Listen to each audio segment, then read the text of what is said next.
मैं हूं सलोनी त्यागी और आप देख रहे हैं मनी 9। आज हम बात करने वाले हैं एक ऐसी खबर की जो सुनने में भले ही साधारण लग सकती है, लेकिन असल में ये भारत के उभरते शेयर बाजार के लिए काफी अहम मानी जा रही है। दरअसल वॉल स्ट्रीट के दो सबसे बड़े निवेश बैंक सिटी ग्रुप और जेपी मॉर्गन ने अचानक एक बहुत बड़े आईपीओ से अपने हाथ खींच लिए हैं। अब सवाल ये है कि आखिर इतने बड़े बैंक किसी बड़े आईपीओ से पीछे क्यों हट रहे हैं और इसका असर भारत के शेयर बाजार पर क्या पड़ सकता है।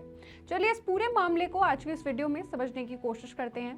जिस आईपीओ की हम बात कर रहे हैं वो है एसबीआई फंड्स मैनेजमेंट लिमिटेड का IPO. SBI funds management Bharat की सबसे बड़ी mutual fund asset management company है। ये company state bank of India यानी कि एसबीआई और फ्रांस की कंपनी इमंडी की साझेदारी है। अब एसबीआई और इमंडी मिलकर इस कंपनी का करीबन 10% हिस्सा बेचने की तैयारी कर रहे हैं। इस आईपीओ का अनुमानित साइज करीबन 1.4 बिलियन डॉलर्स है, यानी लगभग 11,000 करोड़ रुपए बताया जा रहा है। इतनी बड़ी डील में आमतौर पर बड़े बड़े ग्लोबल बैंक शामिल होते ही हैं, लेकिन यहीं से कहानी दिलचस्प हो जाती है। कुछ मीडिया रिपोर्ट्स के मुताबिक सिटी ग्रुप और जेपी मॉर्गन ने इस आईपीओ का एडवाइजर बनने से इनकार कर दिया है और इसका सबसे बड़ी वजह रही आईपीओ में मिलने वाली बेहद कम फीस। इतनी कम कि खुद ब्रोकर्स ने इसे रॉक बॉटम फीस यानी कि सबसे निचले स्तर की फीस बता दिया। ऐसा बताया जा रहा है कि जो फीस वो ऑफर कर रहे हैं वो आईपीओ के कुल साइज का सिर्फ 0.01% थी। जब कोई निवेश बैंक किसी आईपीओ में सलाहकार बनता है, एडवाइजर बनता है, तो वो कंपनी के लिए निवेशकों से बात करता है, शेयर बेचने में मदद करता है और इस पूरी प्रक्रिया में जोखिम भी उठाता है।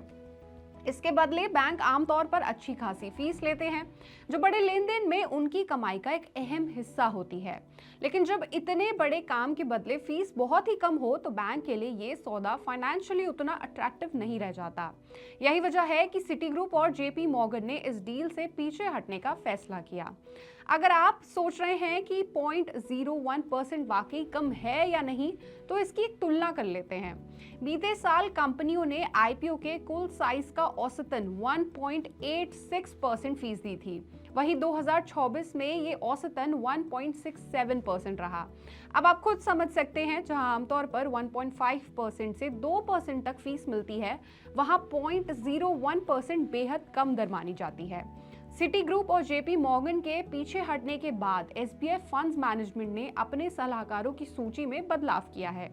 अब इस आईपीओ में कई भारतीय वित्तीय संस्थान शामिल किए गए हैं, जिनमें कई बड़े नाम जैसे Kotak Mahindra capital, Axis bank, SBI capital markets, Motilal Oswal investment advisers, ICICI securities और जेएम फाइनेंशियल शामिल हैं।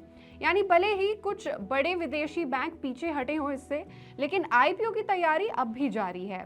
अब सबसे अहम सवाल कि आखिर इतनी कम फीस क्यों तय की गई।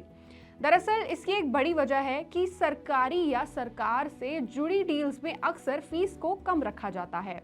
ऐसे सौदों में कई बार बैंक पैसों से ज्यादा अपनी पहचान, भरोसे और लंबे रिश्ते को प्रायोरिटी देते हैं। इसका एक उदाहरण पहले भी देखने को मिला है, जब स्टेट बैंक ने जुलाई में 25,000 करोड़ से ज्यादा के शेयरों का लेन देन किया था। तब कुछ बैंकर्स को सिर्फ 1 रुपए की सिंबॉलिक फीस दी गई थी। यानी ऐसा पहली बार नहीं हुआ है। कुल मिलाकर ये सिर्फ एक आईपीओ की कहानी नहीं है, ये दिखाता है कि सरकारी डील्स में फीस से ज्यादा रिश्तों को अहमियत दी जाती है, और ये भी कि भारत का शेयर बाजार अब दुनिया के बड़े निवेश बैंकों के लिए कितना अहम बन चुका है। इस पूरे मामले पर आप क्या सोचते हैं, हमें कमेंट करके आप जरूर बताएं। और ऐसी ही और खबरों और अपडेट्स के लिए जुड़े रहिए हमारे साथ और देखते रहिए मनी 9।